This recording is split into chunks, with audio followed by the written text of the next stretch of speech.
Bonjour à tous et bienvenue pour le quart d'heure US, la seconde émission quotidienne de CMC Markets qui débute à 15h45. Je suis Nicolas Chéron, stratégiste pour vous servir. Nous sommes aujourd'hui le mardi 25 octobre 2016. Le titre du jour est Blocage technique du S&P 500. En effet, hier, le titre était troisième essai sur les 2150 points.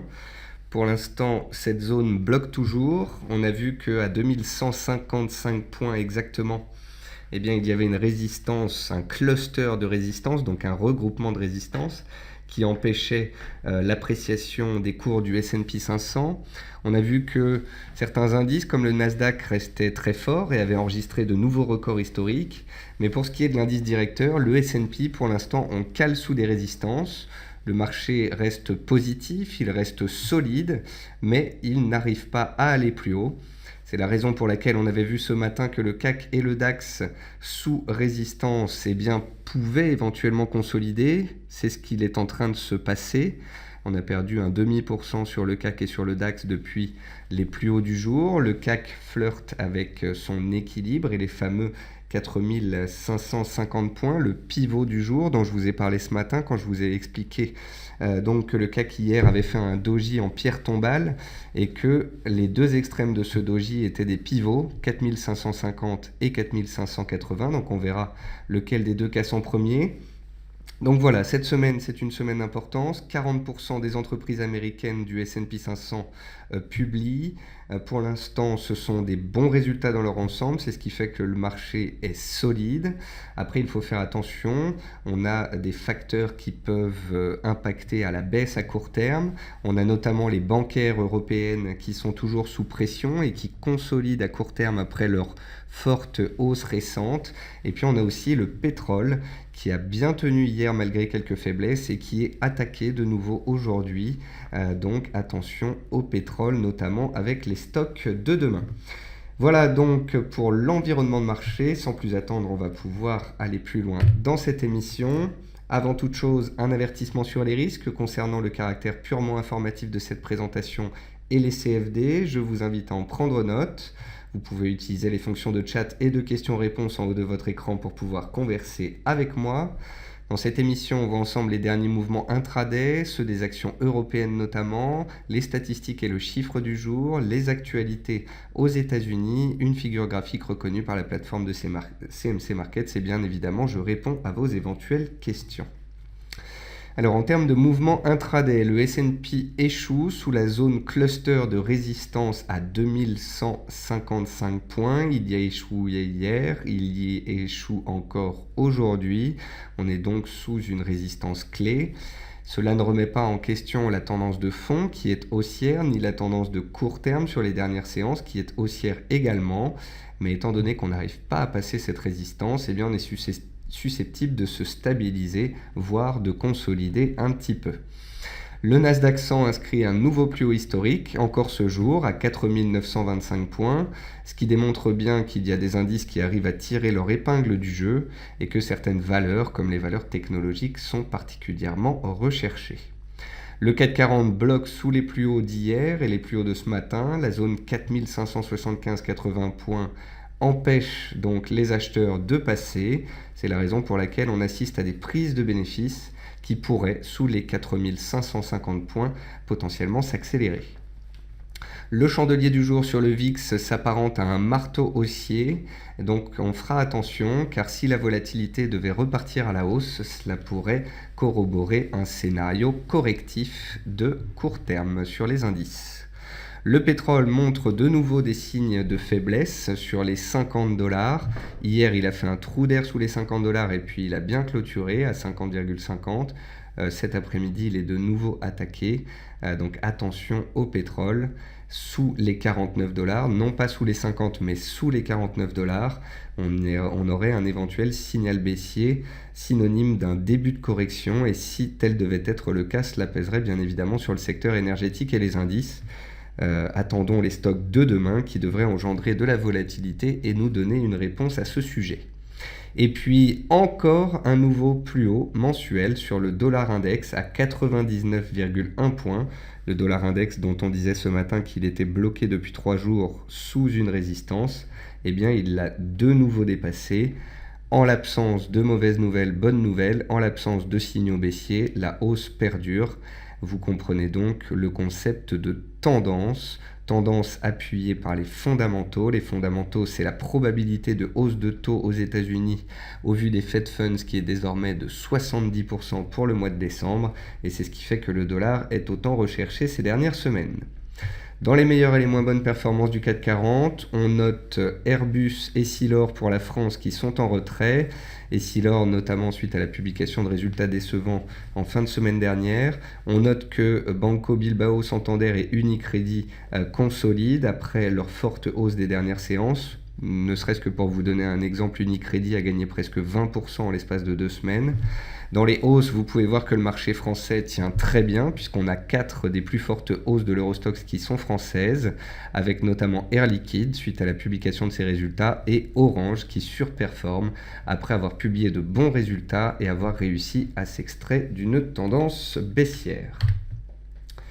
Quand je parle du pétrole WTI, je parle des 50 $, je parle bien du WTI, Damien, le Brent étant 1 ou 2 $ plus haut. Côté statistiques et chiffres du jour, donc en termes de statistiques, ce matin à 10h, on a eu l'indice du climat des affaires allemand, l'IFO, qui est ressorti à 110,5, au-dessus du consensus qui était de 109,6.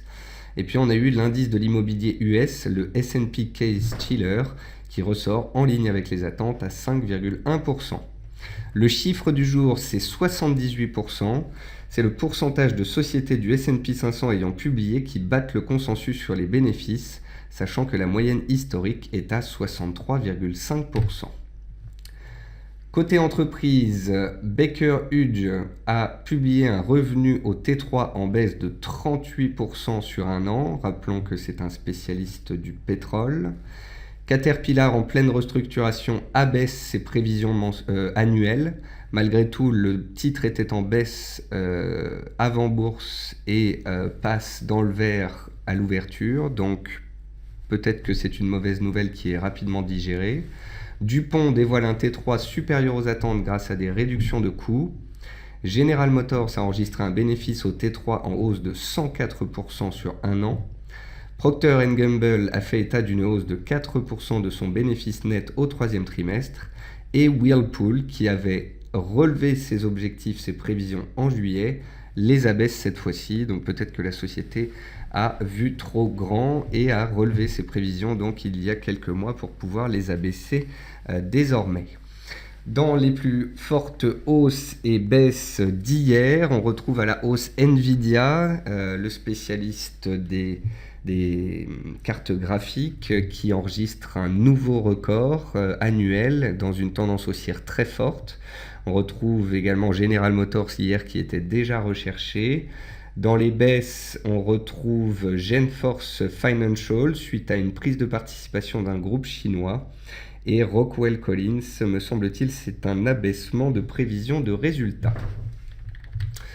Et puis pour finir, dans l'outil de reconnaissance de figures graphiques de la plateforme de CMC Markets, voici donc un triangle sur l'US 30, donc le Dow Jones, en données 1 heure.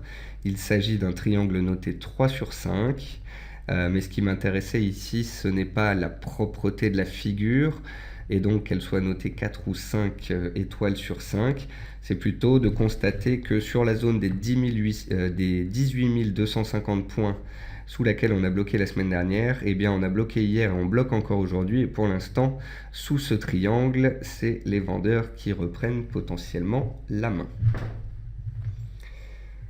On va passer sur la plateforme graphique. Il faut que vous gardiez en tête une chose. Hier, on a parlé d'une résistance sur le CAC 40. Ce matin, on a aussi parlé d'une résistance sur le CAC 40. On parle de ces résistances parce qu'à court terme, les indices manquent de catalyseurs et manquent de puissance pour pouvoir passer. N'oublions pas que depuis à peu près 8-10 jours, les indices européens sont en nette hausse et donc il s'agit d'une respiration, une consolidation légitime. Ce n'est pas parce qu'on est sous une résistance que le CAC 40 va se retourner ou s'écrouler. Pour l'instant, la tendance de fond de moyen terme depuis 3 mois, elle est bel et bien haussière. La tendance est haussière depuis 1 mois, elle l'est depuis 10 jours. On a bien des plus bas et des plus hauts de plus en plus hauts.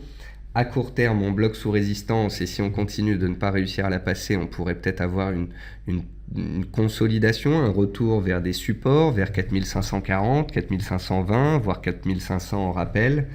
Mais gardons en tête que tant qu'on est au-dessus des 4500 points, à moyen terme, ce sont les acheteurs qui ont globalement la main. Donc voilà, le CAC 40 est sous résistance, il a reflué un peu hier, il a reflué un peu aujourd'hui. Le plus bas du jour est à 4548,50. C'est le seuil donc, que je vous ai dit de surveiller ce matin. Si on le casse, on pourrait accélérer dans la consolidation. Tant qu'on est au-dessus, eh bien, c'est une stabilisation, une neutralisation sous une résistance. C'est la même chose sur le DAX. Le DAX, il est haussier sur 3 mois, haussier sur 1 mois, fortement haussier depuis 8 jours. À court terme, le DAX fait une pause sous une résistance. Il y a des prises de bénéfices, il y a une stabilisation des cours en attendant les prochains catalyseurs. Et c'est exactement le même schéma sur le S&P 500. Le S&P 500 est haussier à moyen terme, il est haussier depuis 8 jours. Néanmoins, à court terme, il est bloqué par les 2155. C'est une résistance sous laquelle on a bloqué hier. C'est une résistance qui correspond à une oblique ici, qui correspondait à la borne basse d'un triangle et qui bloque les cours. On est revenu sous cette oblique à plusieurs reprises et pour l'instant, elle bloque toute appréciation. Si et seulement si on arrivait à s'affranchir de la zone des 2155-2160 points, soit l'oblique baissière qui passe par tous les plus hauts, eh bien on pourrait voir une nouvelle vague haussière potentiellement naître sur les indices américains avant les élections américaines. Mais vous vous en doutez, ce qui bloque un petit peu l'appréciation des cours, c'est justement cette indécision des opérateurs avant les élections. Et puis pour finir, on regarde le VIX. Et le VIX, ce dont je vous parlais, c'était ce chandelier-là. Après 1, 2, 3, 4, 5, 6, 7 séances consécutives de baisse, aujourd'hui, il tente de se stabiliser. On a un petit marteau haussier. Et si le VIX venait à accélérer à la hausse, ça viendrait corroborer une consolidation un petit peu plus profonde des indices. D'ailleurs, j'ai écrit une analyse ici dans la rubrique Actualité et analyse du site de CMC Markets. Ça s'appelle « Les indices européens plafonnent ». Je vous donne dedans les explications de la hausse récente et je vous donne également les seuils techniques à suivre. Donc je vous invite à lire cette analyse. Manu me pose une question, il me dit « Bonjour Nicolas, voyez-vous une oblique de tendance passant par les points bas à partir de vendredi 14 sur le CAC 40 ?» Oui, effectivement, on peut tracer une oblique de tendance de très court terme qui passe par tous les plus bas sur les 8 derniers jours. Donc pour l'instant, on est bel et bien dans une tendance haussière le long d'une oblique.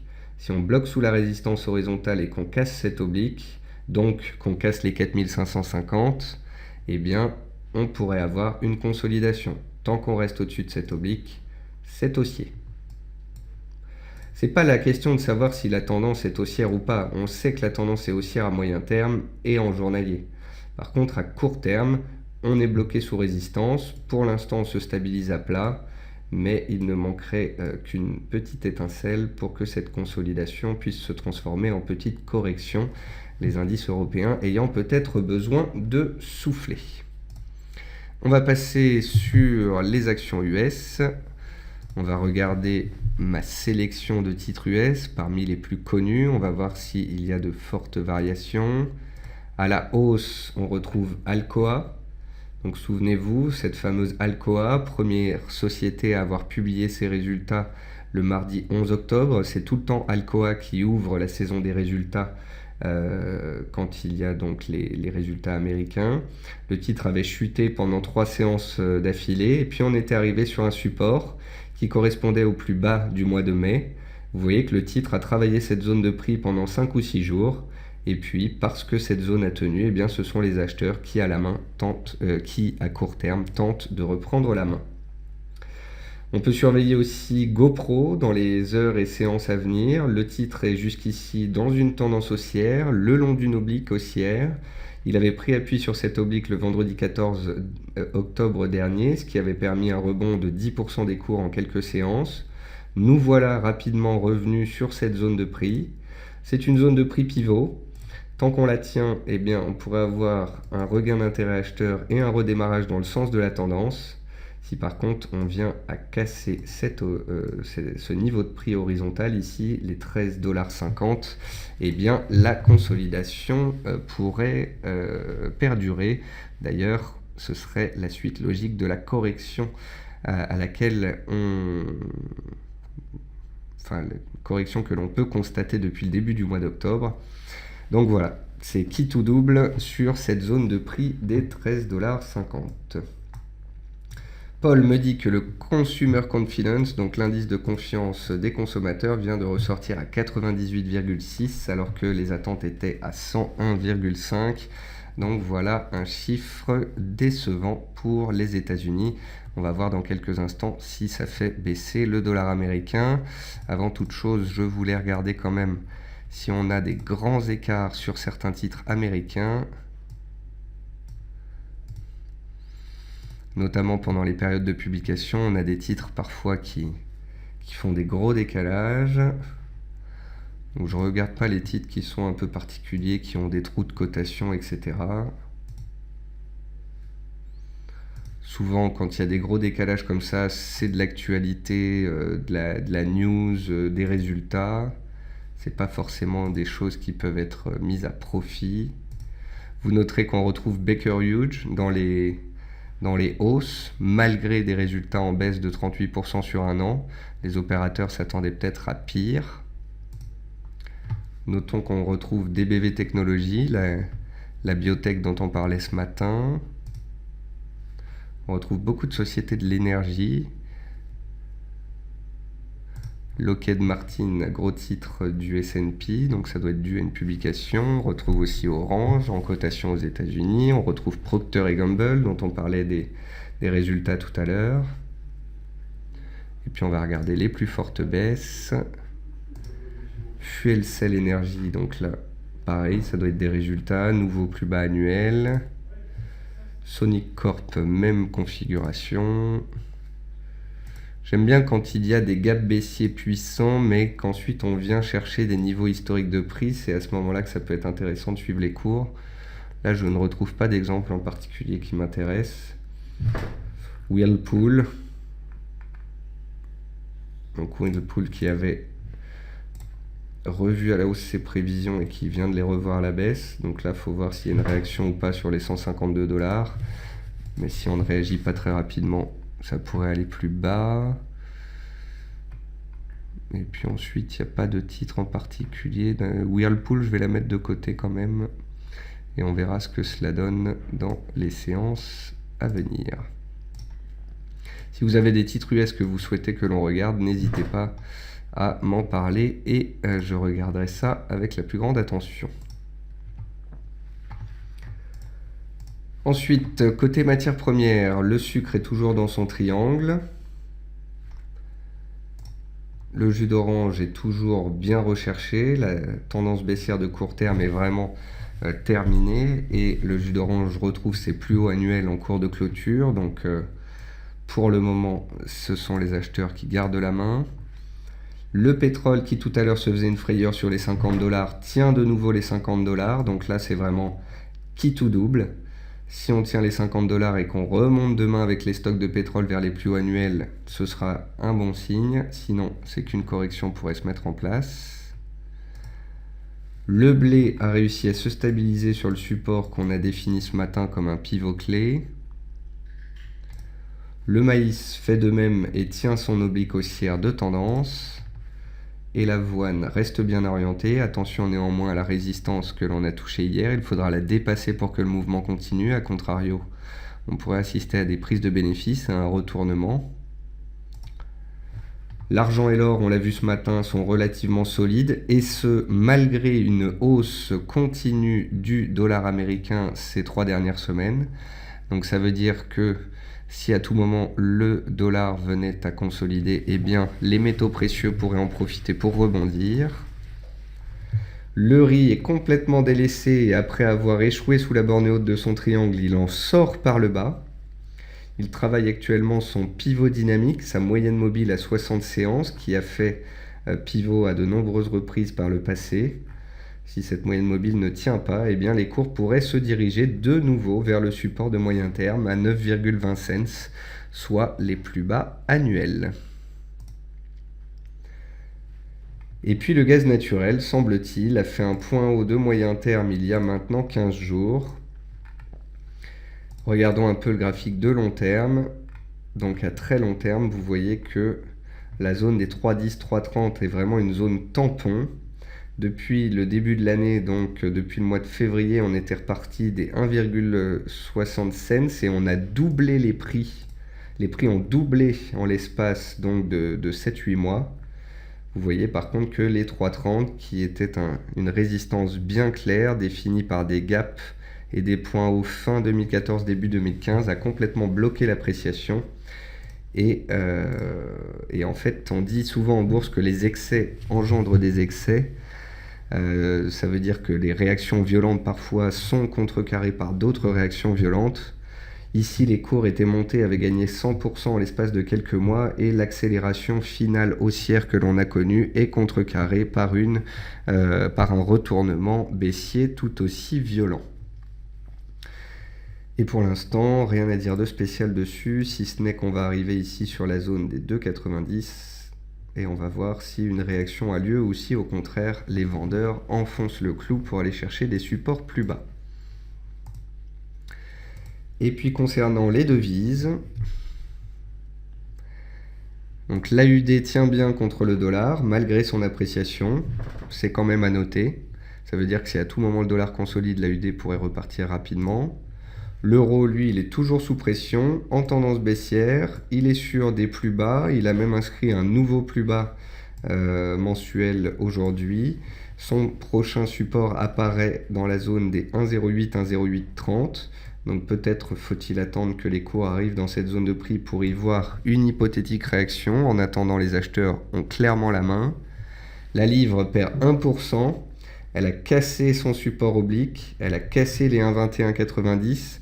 Et il y a de nombreux stop acheteurs qui sont passés dans la foulée. Résultat, elle a accéléré très nettement cet après-midi. Vous voyez, elle était dans un petit triangle, elle a cassé le triangle et puis les ordres de vente se sont enchaînés.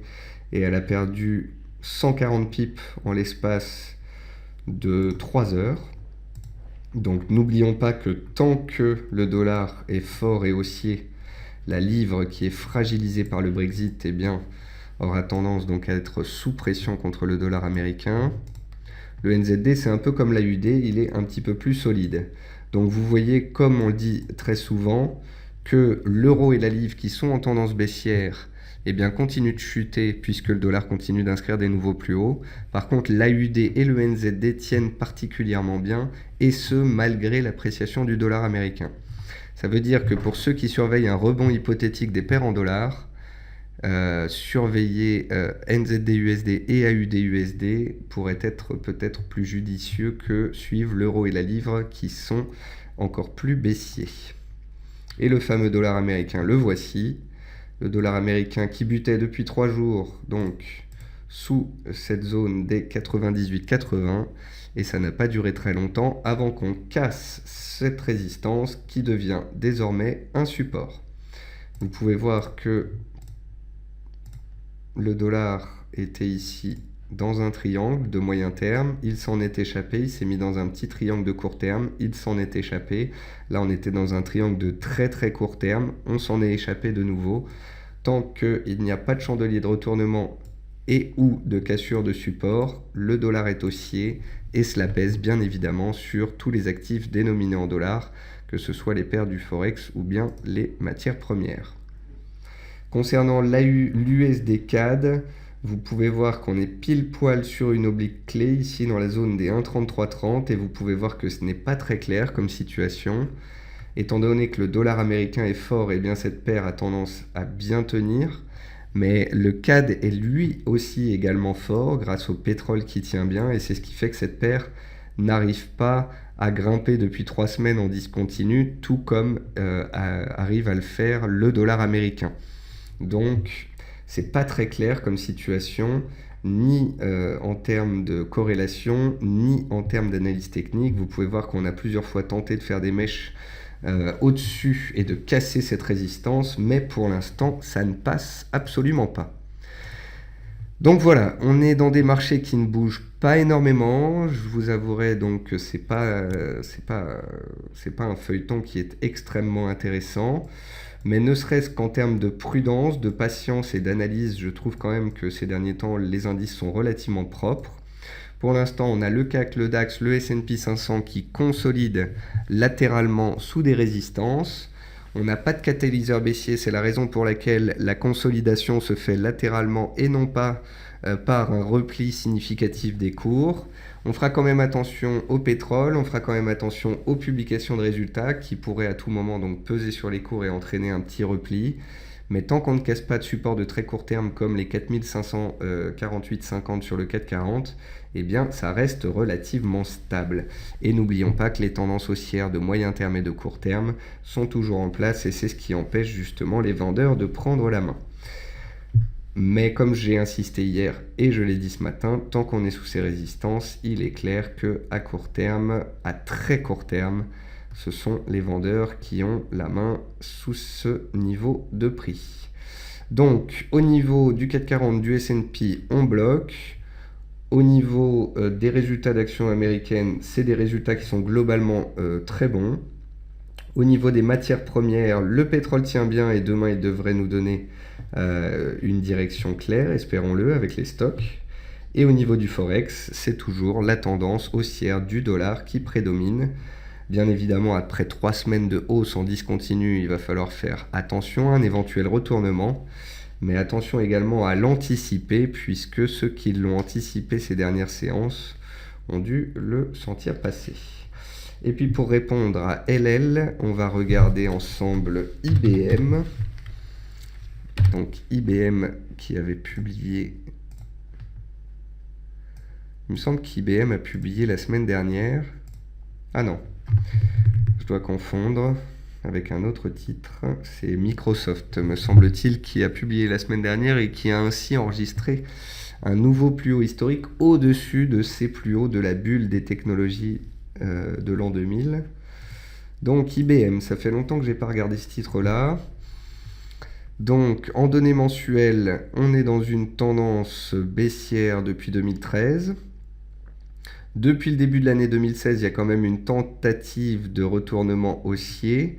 Cette tentative, donc, elle a permis au cours de gagner à peu près 25%. On va pas calculer à peu près, on va regarder exactement combien ça fait avec l'outil de la plateforme. Donc on a eu un rebond de 41% quand même. Par contre, malgré ce rebond, vous pouvez noter que le titre est bloqué par une belle oblique mensuelle qui passe par tous les plus hauts. Donc, en données mensuelles, sur les 4 dernières années, on est bel et bien toujours dans une tendance baissière. Après, en données hebdomadaires, je vais nettoyer un petit peu mon graphique. En données hebdomadaires, donc on retrouve cette oblique qui bloque les cours. On a une zone de soutien ici. Et je vous avouerai que c'est pas très clair. On a un support à 142 $, on a une résistance à 160 $. On a échoué ces dernières semaines et on a baissé donc depuis 2 mois à cause de la tendance de fond baissière. On a une tendance haussière depuis le début de l'année, mais là, à court terme, des supports ont cédé. Notamment à court terme, on tenait bien la zone des 153 $, mais cette zone a cassé, elle fait désormais résistance. Voilà. Donc voilà, j'aurais tendance à dire que tant qu'on est sous les 153 $, on est dans une tendance baissière de court terme. On reste dans une tendance baissière de moyen terme qui a bloqué les cours et qui fait que les vendeurs ont pris la main. Donc si et seulement si on arrive à regagner les 153-154 $, on pourrait tenter d'aller challenger les 160 $ de nouveau. Et si et seulement si on casse les 160 $, on aurait réellement un retournement de marché. Tant qu'on reste sous les 153 $, attention à un décalage baissier pour revenir sur le support travaillé au mois d'avril, mai et juin dans la zone des 143 $. Donc voilà, 143, 153, ce sont les deux seuils à surveiller, mais il n'y a pas grand-chose sinon à dire là-dessus. Pedro me demande l'USD Yen, quels sont les objectifs? Alors, l'USD Yen. Donc l'USD Yen, voilà. L'USD Yen est dans une tendance haussière de court terme. On était dans un range depuis à peu près 15 jours. On a cassé les plus hauts en cours de clôture du mois de septembre et du mois d'octobre. On est sur un nouveau plus haut ce jour. Il faut se méfier d'un éventuel faux signal, faux décalage, mais pour l'instant, ça a l'air d'être un décalage haussier avéré. On attendra la clôture pour en être sûr. Puis vous me demandez quels sont les objectifs haussiers. En fait, les objectifs haussiers, ce sont les anciennes résistances. La zone de résistance clé, ici sur le graphique, elle apparaît entre les 106,50 et les 107 yens. Donc tant qu'on sera au-dessus des 104, 104,30, les plus hauts des dernières séances, l'hypothétique objectif de hausse, c'est un retour vers les 107 yens. Après, il ne faut pas oublier qu'il y a une tendance de fond baissière et donc qu'à tout moment, cette paire pourrait se retourner à la baisse. N'oublions pas non plus que si l'USD Yen monte ce jour, c'est notamment à cause de la puissance du dollar. Or, ce que je vous expliquais aussi, c'est que le dollar américain, il monte depuis 3 semaines. Donc, parler de tendance haussière, certes, mais en termes de timing, je ne sais pas si rentrer au cours actuel sur le dollar, après 3 semaines de hausse discontinue, pourrait être un bon timing. Donc après, c'est à vous de voir comment vous travaillez votre position. En tous les cas, pour l'instant, l'USD Yen, tout comme le dollar, eh bien, il est haussier, il a cassé une résistance. Tant qu'on est au-dessus de la résistance, ça fait désormais support à 104,30. J'ai un peu de mal à vous dire vrai, à le voir retourner sur les 107 yens, mais sait-on jamais. Tant qu'on ne se retourne pas, les acheteurs gardent la main à court terme. Eh bien écoutez, on a fait le tour des marchés. Voyons ce qui se passe sous les résistances sur les indices et notamment sur la fin de séance aux États-Unis. Surveillons la volatilité, surveillons le pétrole. Et puis moi je vous souhaite à tous une bonne soirée, un bon trading. Et je vous invite donc, comme je vous le disais tout à l'heure, à aller lire l'analyse que je viens de publier qui s'appelle « Les indices européens plafonnent ». Je vous souhaite à tous un bon trading, une bonne soirée et je vous retrouve dès demain matin 10 h pour la matinale.